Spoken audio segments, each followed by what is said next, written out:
मोतिहारी में भूमि विवाद में रविवार की सुबह एक युवक की पीट कर हत्या कर दी गई।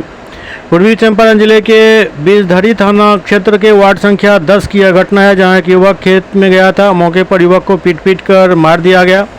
मृत युवक बथना पंचायत के जगीरहा किशन नौटी टोला निवासी संजय राय, जिनकी उम्र 40 वर्ष थी, उनकी मौत हो गई। पुश्तैनी जमीन को लेकर संजय राय और उनके चचेरे भाई शिवपूजन राय के बीच करीब 1 वर्ष से विवाद चल रहा था।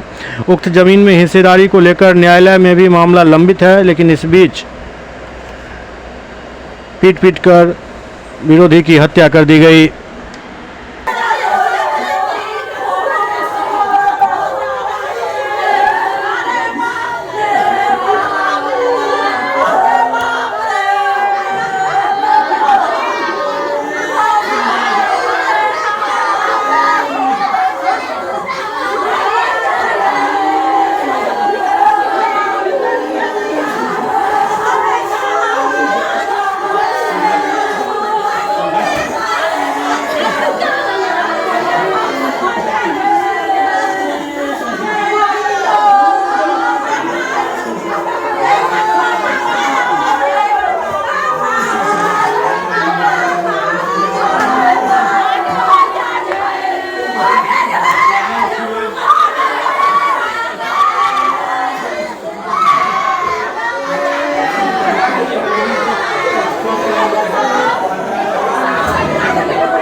की पूजा है।